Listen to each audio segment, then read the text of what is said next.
Welcome back, and this clip will talk about the emit command to simulate the effect of the secondary debris. So let's get into this. Let's go inside the polyplane and simply just have a surface so on which the particles can actually collide, and we are going to utilize the collision geometry index, the PB attribute. Alright, so let's turn this into the passive collider. We can go inside the enclosed and use the option create passive collider and hit the option make collide. So if in case we increase the value of the bounds, then we again have to face the issues of unstable particles. They'll keep on rotating. So dip down the thickness is way too much high, so we can use the thickness of, let's say, 0.050. Alright, and we can also use the collision thickness, and this is quite good. Alright, so just close this. Now select the nParticle 1, and inside the nucleus node, let's get rid of this use plane we don't want. Now if you play the timeline, you have something like this. Now particles are simply colliding with the base of this geometry.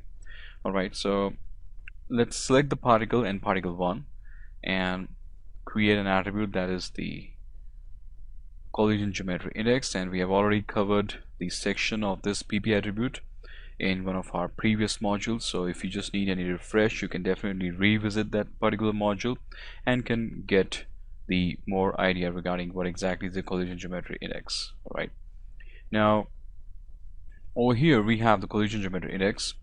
So let's prepare the statement for the secondary debris. We simply want the particle, once the particle hit this base ground, then upon its collision it will emit the secondary chunk. So this will create an impact of this big piece is being getting broken into some smaller pieces of the chunks or debris, so finally can add to the more realism. So let's move inside this. We have the collision geometry index, and inside the runtime before dynamics, let me have the statements. Then let's say we have vector $pos equals to the position of the nParticle shape 1, that is the n position. Alright, and let's say we have a float for the random number. Let's say we have a number and equals to a value of rand. Let's say how many chunks we want. We want 5 to, let's say, 10. Alright, that's great. Now we can run a for loop.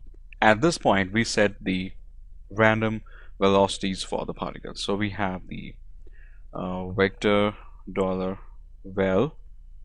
So this is basically the particle velocities, and let's have some more space. So with this we can have the syntax of the emit command. Let's say we have emit.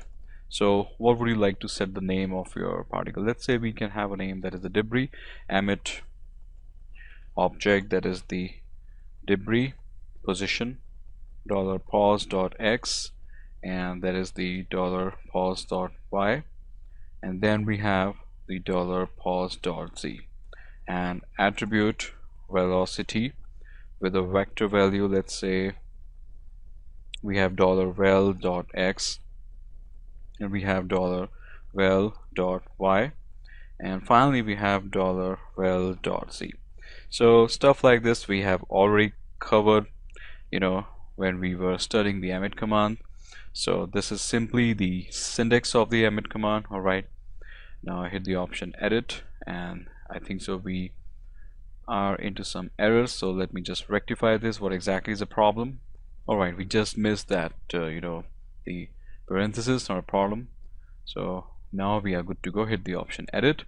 So before we play the timeline, we must have the secondary debris, that is the particle. So let's say we can type inside the MEL. We have the nParticle,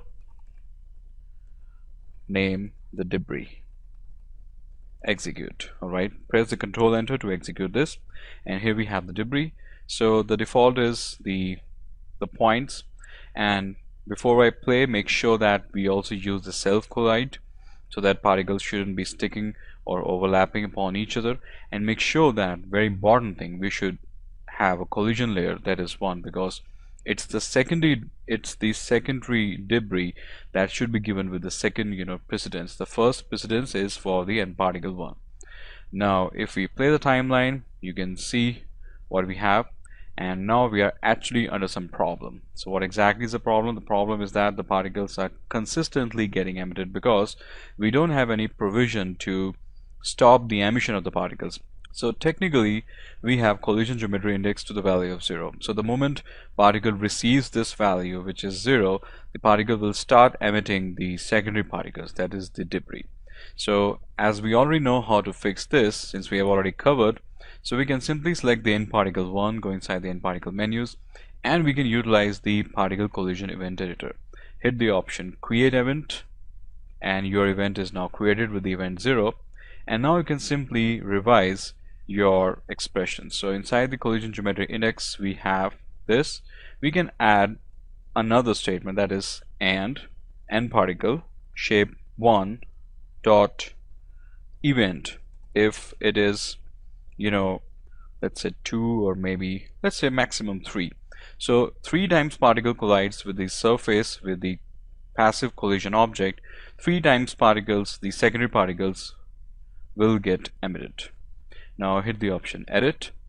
So now if I play the timeline, you can see now we don't have any issues. Now the system is pretty much stable and fine. Alright, so yes, definitely we have to provide some additional, okay, let me do one thing, let me just hide this plane, and let's say I still enable the nucleus plane.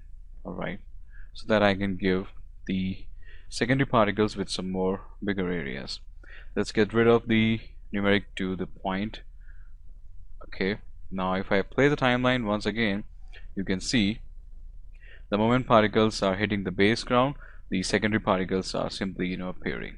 And we can simply revise the settings of the secondary particles. We can dip down the important attribute, that is the self collide, and here we have the the self collide width scale. So let's first visualize, because right now I can see the particle width is way too much high. So if I go inside the solver display and use a self thickness, you can see not like that much big, but still we can get rid of this. Let's say we use a value of 0.5, maybe 0.25 is, or maybe 0.35, that's fine.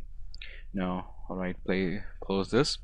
So also increase the friction of the particles.